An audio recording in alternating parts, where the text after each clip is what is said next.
الحمد لله رب العالمين والعاقبة للمتقين والصلاة والسلام على رسوله الكريم وعلى آله وصحبه أجمعين. أما بعد فأعوذ بالله من الشيطان الرجيم. بسم الله الرحمن الرحيم. يا أيها الذين آمنوا بالله ورسوله. وقال الله تعالى: واعتصموا بحبل الله جميعا ولا تفرقوا واذكروا نعمة الله عليكم إذ كنتم أعداء فألف بين قلوبكم وأصبحتم بنعمته إخوانا. وقال الله تعالى: إن الإنسان لظلوم كفار لئن شكرتم لأزيدنكم ولئن كفرتم إن عذابي لشديد. وقال النبي صلى الله عليه وسلم: سيأتي على الناس زمان لا يبقى من الإسلام إلا اسمه، لا يبقى من القرآن إلا رسمه، مساجدهم عامرة ويخافهم من الهدى، كما قال عليه الصلاة والسلام. وقال النبي صلى الله عليه وسلم: إن دماءكم وأموالكم وأعراضكم كحرمة يومكم هذا وفي شهركم هذا وفي بلدكم هذا، ألا لا ترجعوا بعدي كفارا، أو كما قال عليه الصلاة والسلام. صدق الله العظيم وصدق رسوله النبي الكريم، ونحن على ذلك لمن الشاهدين والشاكرين، والحمد لله رب العالمين. اللهم صل على محمد وعلى آل محمد كما صليت على إبراهيم وعلى آل إبراهيم حميد مجيد. اللهم بارك على محمد وعلى آل محمد كما باركت على إبراهيم وعلى آل إبراهيم حميد مجيد. میرے بھائی دوستوں بزرگوں، اللہ رب العزت کا احسان و کرم ہوا کہ اس نے ہمیں بابرکت دین عطا فرمایا. یہ بہت بڑی نعمت ہے اور سب سے اونچا مقام اللہ رب العزت نے حضرت انسان کا بنایا. کیونکہ قرآن کریم جگہ جگہ فرما رہا ہے: وَلَقَدْ كَرَّمْنَا بَنِي آدَم، کہ ہم نے بنی آدم کو اعزاز و اکرام سے نوازا. یہ بہت اونچا مقام اللہ رب العزت نے دیا، لیکن اس کے باوجود بھی بندے کا حال اللہ رب العزت ذکر کرتے ہیں. حدیث قدسی ہے: وَأَذْكُرُكَ وَلَا تَنْسَى، اے میرے بندے میں تجھے یاد کر رہا ہوں تو مجھے بھول گیا. بندے کا حال اسی طرح زندگی پر گزر رہا ہے کہ اتنی بڑی نعمت اللہ رب العزت نے اس کو ایمان کی دولت دی تھی اور اس کے بدن کے ہر عضو کو صحیح سالم رکھا. تو اللہ رب العزت فرماتے ہیں کہ میرے بندو لئن شکرتم لأزیدنکم ولئن کفرتم ان عذابی لشدید. اے میرے بندو، اگر تم میری نعمتوں کا شکریہ ادا کرو گے تو میں تمہاری نعمتوں میں اضافہ کروں گا. وَلَئِن كَفَرْتُمْ إِنَّ عَذَابِي لَشَدِيدٌ، اور اگر تم میری نعمتوں کی ناشکری کرو گے تو ان عذابی لشدید، میرا عذاب بھی بڑا سخت ہے، تم اس کو برداشت نہیں کر سکتے. تو میرے بھائی دوستوں بزرگوں، اللہ رب العزت بار بار بندوں سے شکوہ کر رہا ہے کہ میرے بندے تو اپنے مال و دولت پر غرور کر رہا ہے. اور قرآن کریم میں میں نے جگہ جگہ واقعات کو بھی بیان کیا کہ تاکہ وہ اپنی اس حرکت سے باز آ جائے. قارون کا ذکر اللہ رب العزت نے فرمایا: ان قارون کان من قوم موسیٰ فبغى علیہم وآتیناہ من الکنوز ما ان مفاتحہ لتنوء بالعصبۃ اولي القوة اذ قال له قومه لا تفرح ان اللہ لا يحب الفرحین. اللہ رب العزت نے قارون کو بہت ساری مال و دولت سے نوازا تھا، لیکن وقت کے علماء نے اس کو سمجھایا کہ اتنی مال و دولت تھی کہ خزانے کی چابیاں جب میں غفیر اٹھایا کرتا تھا. لیکن وقت کے علماء نے اس کو سمجھایا اور وقت کے نبی نے اس کو سمجھایا اور فرمایا: لا تفرح ان اللہ لا يحب الفرحین. اے قارون، اپنے مال و دولت پر غرور نہ کر، اللہ رب العزت غرور کرنے والوں کو پسند نہیں کرتے. لیکن اس نے تکبر میں آ کر اور اناد اور دشمنی میں آ کر اور گھمنڈ کی بنیاد پر جملہ کہا: اور انما اوتیتہ علی علم عندی، یہ تو میری یہ مال و دولت میری ہنر کی بنیاد پر ہے. آج میرے بھائی دوستوں بزرگوں، بندہ بھی آج یہی کہہ رہا ہے کہ ذرا سی مال و دولت آ گئی اور ذرا سا اللہ رب العزت نے طاقت و مال و دولت تمام چیزیں دے دی، لیکن اس کی بنیاد پر اللہ رب العزت بندہ تکبر کر رہا ہے. شیخ سعدی رحمۃ اللہ علیہ فرماتے تھے غریبہ میں کہ تکبر بکل زینہار بسر کے لوگ نظرائی بسر. اے میرے بیٹے،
ایک کلر کو دوسرے کلر میں ملا کر تم اس کو الگ نہیں کر سکتے ہیں. یہ میری ذات ہے کہ تینوں چیزوں سے الگ کر کے کوئی سفید دودھ کہے گا ساری گردشداری بھی تمہاری قدرت سے آپ کر رہا.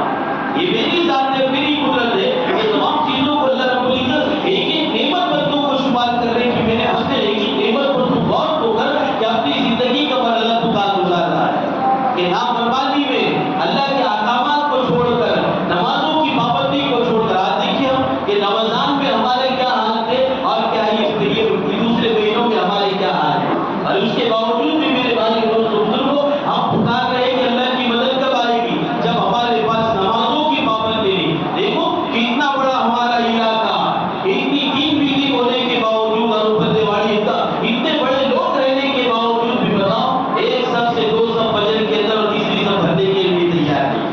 یہ ہمارا اتنی ہم تو اور کیا ہے ہمارا حال جب فجر میں آنے کی طاقت نہیں اور جنت کی کیا خواہشات رکھتے ہیں ہماری زندگی کا حال ہے نا. کہ بتاؤ اتنی طاقت اور قدرت ہمارے پاس نہیں ہے. حالانکہ وہ حسین میدان کربلا میں 72 کے لشکر کو لے کر آ رہا ہے اور سامنے والوں نے بغاوت کر دی اور کہا کہ تم نہیں جا سکتے آگے, اور جنگ چھڑ گئی. لڑتے لڑتے جب ظہر کا وقت آیا حضرت حسین نے میدان کربلا میں کیا کہا کہ ہمیں ظہر کی نماز ادا کر لینے دو. انہوں نے کہا کہ ظہر کی نماز ادا نہیں کر سکتے, تم تو باغی ہو. ہم حضرت حسین نے کہا کہ تم باغی تو تم ہو, ہم تو نانا کی دین کو آباد کرنے کے لیے آئے ہیں. کیا ہے ہم تو کیا ہے صلاۃ الخوف پڑھیں گے. 52 آدمی باقی ہے, 26 آدمی لڑ رہے اور 26 آدمی مقابل نماز پڑھ رہے. صلاۃ الخوف پڑھیں گے, 26 آدمی لڑ رہے اور 26 آدمی کیا ہے مقابلہ کر رہے. اس حالت میں بھی انہوں نے نماز نہیں چھوڑی. آج ہمارا حال نہیں کہ اتنا ہمارے پاس اتنی طاقت و قدرت نہیں کہ ہم فجر میں اور 5 وقت کی نمازوں کی پابندی کر سکیں. حالانکہ اللہ کے نبی علیہ السلام فرماتے ایک کافر اور مسلمان کے درمیان فرق یہی ہے کہ کافر مسلمان نماز پڑھتا ہے, کافر نماز نہیں پڑھتا ہے نا. اسی وجہ سے اختلاف فرماتے کہ دوسرے اماموں کے نزدیک اگر اسلامی حکومتوں کے جو لوگ نمازوں کے چھوڑنے کے عادی ہو رہے ہیں ان کو قتل کر دیا جائے, ان کو کیا ہے قید کر دیا جائے. کیوں کہ نمازوں کی پابندی کے نبی علیہ السلام بخاری شریف کی روایت ہے کہ آخری وقت میں بالکل چل رہا ہے. حضرت ابن عباس نے حضرت علی سے فرمایا کہ مجھے نماز کے لیے لے جانا ہے. بخاری شریف کی روایت ہے اللہ کے نبی کو پکڑ کر لے کر جا رہے ہیں اور کیا ہے اس حالت میں روایت کو آتا ہے کہ اللہ کے نبی کے پیر حضیر رہے تھے ہے نا. حالانکہ اللہ کے نبی ماں تقدم من ذنبک وما تاخر, اگلے پیچھے تمام گناہوں کو معاف کر دیا گیا. آج میرے حال میرے بھائیوں میں تو زور سے نعرے لگا رہا ہوں کہ میں نبی کی محبت کرنے والا ہوں اور سب کچھ کرنے والا ہوں, اور میرا حال کیا ہے جو اللہ کے نبی نے آخری وقت میں کہا تھا وہ میرے صحابہ میری 2 نصیحت یاد رکھنا, الصلاۃ وما ملکت ایمانکم, نمازوں کی پابندی کرنا, نمازوں کی پابندی کرنا. اور آج میں نبی کے دعوے دار اور محبت کا دعوے دار کرنے والا بیٹھا ہوں اور میرے پاس نمازوں کے ٹھکانے نہیں ہے. میرے بھائیوں یاد رکھو کرنے کے کام کرنے والے ہم بنو. ہاں کرنے کے کام کرو گے تو یاد رکھو صحیح زندگی پر آؤ گے اور صحیح شریعت مطالعہ پر عمل کرنے والے ہوں گے. اگر نہ کرنے کے کام کرو گے تو ہماری زندگی کا معاملہ بگڑ جائے گا. دیکھو کہ نماز ایک اہم فریضہ اس کو ہم چھوڑ رہے ہیں ہے نا. کہ کتنی پابندی رمضان میں ہو رہی ہے, سب کچھ ہو رہا ہے. اللہ رب العزت نے 5 وقت کی نماز کی پابندی کرنے کا حکم دیا, کتنی جگہ جگہ قرآن کریم نے فرمایا. لیکن میرے بھائی دوستوں بزرگوں آج ہمارا حال کیا ہے, وہی زندگی کا مرحلہ گزر رہا ہے نا. نمازوں کی پابندی ہمارے پاس نہیں اور کیا مسجد ہماری ویران پڑی ہوئی ہے. اللہ کے نبی نے فرمایا تھا وہ میرے صحابہ میری امت پر ایک ایسا دور آئے گا سیاتی علی الناس زمان مساجدهم عامرہ وہی خراب من الہدى وما قال علیہ الصلوۃ والسلام. اونچی اونچی مسجدیں تو بنائی جائے گی اور بڑی بڑی عالیشان مسجدیں بنائی جائے گی, لیکن وہ نمازیوں سے خالی اور خشوع سے خالی ہوگی. دیکھو وہ دور آ چکا ہے. یہ دیکھا ہے ہماری مسجدیں جو اصل ہونی چاہیے تو وہ تمام چیزیں ختم ہو چکی. تو اسی وجہ سے میرے بھائی دوستوں بزرگوں ضرورت ہے کہ ہماری زندگی کا مرحلہ کے بھی کیا ہے نمازوں کی پابندی کرنا. اللہ کے نبی علیہ السلام نے جگہ جگہ فرمایا اور قرآن کریم نے جگہ جگہ فرمایا. میرے بھائی دوستوں بزرگوں ہماری ذمہ داری ہے کہ اللہ رب العزت نے ہمیں ایمان دیا, ایمان کے بعد نمازوں کی پابندی ہماری ضروری ہے. جب ایمان قبول کرے اللہ کے نبی علیہ السلام ایک مسلمان کو نماز پڑھتا ہے کافر نماز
واقمنا الصلاۃ وآتینا الزکاۃ وأطعنا اللہ ورسولہ، کہ فرماتے اللہ رب العزت کہ بھی اپنے گھر کی مستورات کو اپنے گھر میں برقرار رکھو، زمانے جاہلیت کی طرح بناؤ سنگار کر کے اپنی باہر کی زندگی نہ گزارے۔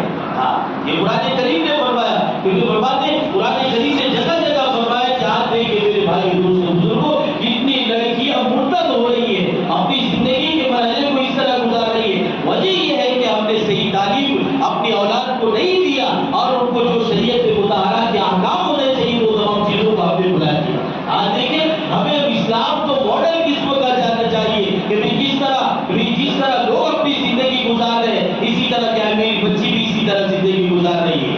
آج دیکھیں قرآن کریم نے فرمایا کہ یاد رکھو اللہ رب العزت نے ایک صنف رکھا تھا کہ یاد رکھو ایک مرد کی ذات ایک الگ چیز ہے، عورت کی ذات ایک الگ چیز ہے، مرد کے لاہے عمل اور اس کے کام الگ ہے اور عورت کے کام الگ ہے، لیکن کیا ہوا ہم نے وہ تمام چیزوں کو کیا ایک دوسرے پہ کر دیا۔ حالانکہ قرآن کریم نے فرمایا تھا الرجال قوامون علی النساء، اللہ رب العزت نے فوقیت عطا فرمائی کہ مرد کے مقابلے پہ کیا ہے، مردوں کو فوقیت عطا فرمائی کہ عورت کے مقابلے پہ کہ مرد کا کام ہے اپنے باہر کی ذمہ داری کو نبھانا اور کمانا اور اپنے بیوی بچوں کی ذمہ داری کو نبھا کر ان کے نان نوکا کی ذمہ داری کو پوری کرنا۔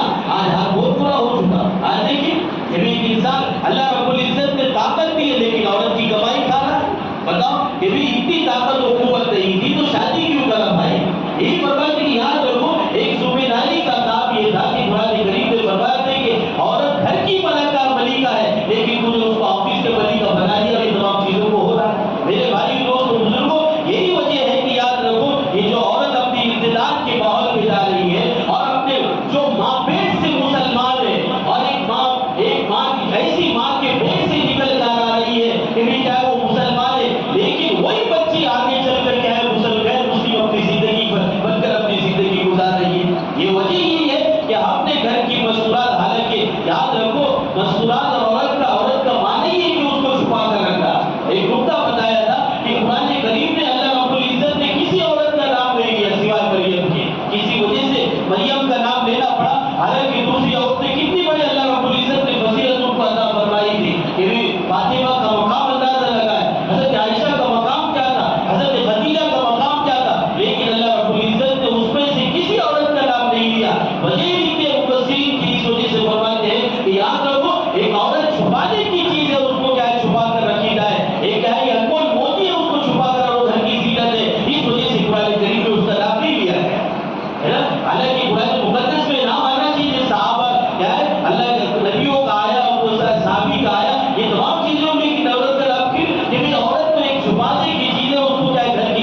اگر دونوں مرد اور عورت راضی ہے، اگر وہ جنسی خواہشات کو پورا کرنا چاہتے ہیں، حکومت کچھ بول سکتی ہے نہ قانون کچھ بول سکتا ہے، یہ ایسی قانون ہے بے اندازہ لگا، تو وہی چیزوں کو ہمارے کیا کرتے کرتے آگے بڑھتا گیا اور وہی چیزوں کو اپنایا گیا، اور ایسی جگہ جو گھر کی ملکہ تھی ان کو کیا ہے ہوٹلوں پہ ایسے کام کیے گئے کہ دیکھو کھانا فروخت پہ کھانا تقسیم کر رہی تو عورت کر رہی ہے، کیا ہے جھاڑو کا کام کر رہی ہے تو عورت کر رہی ہے، کہ جو اللہ رب العزت نے اتنا بڑا مقام دیا تھا، جو زمانے جاہلیت میں ان کا مقام کچھ بھی نہیں تھا، اللہ رب العزت نے اس کو اتنا بڑا مقام کہ ماں کے قدموں کے نیچے جنت ہے، تیری بہن ہے تو عزت اور عصمت کا دروازہ ہے، سب کچھ ہے، لیکن وہی عورت کیا ہو گیا جو زمانے جاہلیت میں وہی در پر آ چکی ہے۔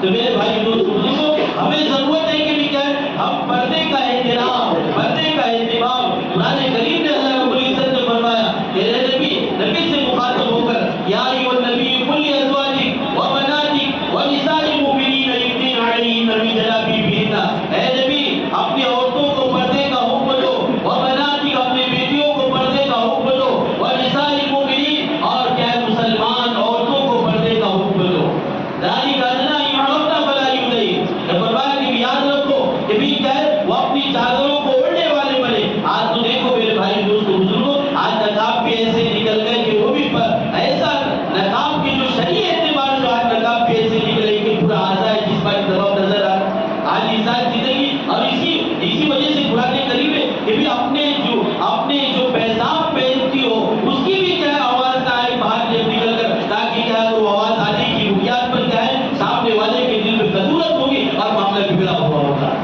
قرآن کریم نے فرمایا کہ بھی تم زمانے جاہلیت کی طرح بنا و سنگار کر کر پھول کو لگا کر باہر نہ نکلے، کیونکہ اللہ کے نبی علیہ السلام فرماتے ہیں جب عورت بے پردہ نکلتی ہے اور بنا و سنگار کر کے نکلتی ہے اور تمام یاد رکھو شیطان اس کو تاکتا رہتا ہے اور بہت سارے لوگوں کو فتنے میں ڈال دیتا ہے نا۔ تو میرے بھائی دوستو بزرگوں، اللہ کے رسول صلی اللہ علیہ وسلم نے تمام چیزوں کو یہ فرمایا، اسی وجہ سے عبداللہ ابن مکتوم رضی اللہ تعالیٰ صحابی رسول ہے، نابینا صحابی ہے، اچانک وہ حاضر خدمت ہو گئے اللہ کے نبی کی خدمت میں حضرت عائشہ اور فاطمہ دونوں کھڑی ہوئی، اللہ کے نبی نے فرمایا عائشہ فاطمہ دونوں پردہ کرو، تو اللہ کے نبی سے وہ صحابی نے فرمایا کہ اللہ کے نبی تو نابینا ہے، ان پردے اس سے کیا ضرورت ہے، تو اللہ کے نبی نے اس وقت فرمایا تھا اے فاطمہ عائشہ تم تو نابینا نہیں ہو، تم تو پردہ کرو، ہے نا۔ یہ چیزوں اسی وجہ سے میرے بھائی دوستوں بزرگوں ہماری ذمہ داری کی تمام چیزیں کب ختم ہوگی کہ میری بچی اگر کالج میں جا رہی ہے، میری بچی اگر باہر نکل رہی ہے تو میں اپنی ذمہ داری سے کیا اس کو کالج میں چھوڑنے والا بنوں، باہر اگر جا رہی ہے تو میں اس کو ذمہ داری سے دیکھوں کہ میری بچی کہاں جا رہی ہے، اگر وہ موبائل چلا رہی ہے تو میں اپنی بچی کے فون کو چیک کروں کہ کہاں اپنی زندگی گزار رہی ہے، اور اس کے ساتھ کس طرح کا معاملہ، یہ ہماری ذمہ داری ہے۔ یہ چیزوں کو ہم سمجھنے والے بنے، جب یہ اگر یہ چیزیں ہماری شریعت کے مطابق اور شریعت کے مطابق ہماری پاکیزہ زندگی اور ہماری اولاد کی بنے گی تو یہ تمام چیزیں ختم ہو جائیں گی۔